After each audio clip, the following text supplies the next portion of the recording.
മോഹൻലാലിനും പ്രണവിനും Antony പെരുമ്പാവൂരിനൊപ്പം private ജെറ്റിൽ Nivin ഒന്നിച്ച് സിനിമയുണ്ടെന്ന് ആരാധകരും. മോഹൻലാലും പ്രണവ് മോഹൻലാലും ഒപ്പമുള്ള ചിത്രം പങ്കുവച്ച് നടൻ നിവിൻ പോളി.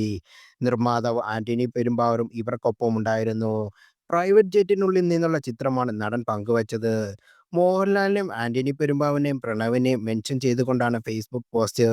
തെന്നിന്ത്യൻ സിനിമയിലെ പ്രമുഖർ പങ്കെടുത്ത സൗത്ത് അൺബൗണ്ട് എന്ന പരിപാടി ജിയോ ഹോട്ട്സ്റ്റാർ ചെന്നൈയിൽ സംഘടിപ്പിച്ചിരുന്നു. പരിപാടിയിൽ പങ്കെടുക്കാനുള്ള യാത്രാമധ്യേയുള്ള ചിത്രമെന്നാണ് സൂചന. ചൊവ്വാഴ്ച വൈകിട്ട് 4 മുതൽ ചെന്നൈ ഐ.ടി.സി ഗ്രാൻഡ് ചോള ഹോട്ടലിലാണ് പരിപാടി. കമലഹാസൻ, മോഹൻലാൽ, വിജയ് സേതുപതി, നാഗാർജുന, നിവിൻ പോളി എന്നിവർ പരിപാടിയിൽ പങ്കെടുക്കും. മോഹൻലാലിന്റെ ഒടുവിൽ പുറത്തിറങ്ങിയ ഹൃദയപൂർവ്വം, തുടരും, എമ്പുരാൻ എന്നീ ചിത്രങ്ങൾ ജിയോ ഹോട്ട്സ്റ്റാറിലായിരുന്നു OTT സ്ട്രീമിംഗ്. പ്രണവിന്റെ ഡി ജിയോ ഹോട്ട്സ്റ്റാറിലായിരുന്നു. നിവിൻ പോളി നായകനാകുന്ന ഫാർമ എന്ന വെബ് സീരീസും ഇതേ OTT പ്ലാറ്റ്ഫോമിലാണ് പുറത്തിറങ്ങുന്നത്. അതേസമയം നിവിൻ പോളി പങ്കുവച്ച ചിത്രത്തിന് താഴെ കമന്റുമായി ആരാധകരെത്തി. മൂവരും ഏതെങ്കിലും സിനിമയിൽ സഹകരിക്കാൻ ഒരുങ്ങുന്നുണ്ടെന്നാണ് ആരാധകർ ചോദിക്കുന്നത്. ആന്റണി ചേട്ടാ, ഈ മുതകളെ വെച്ച് ഒരു തീ ഐറ്റം ഉണ്ടാക്കൂ. നിവിൻ പോളി മോഹൻലാൽ കോമഡി മൂവി വേണം എന്നിങ്ങനെ പോകുന്നു കമന്റുകൾ.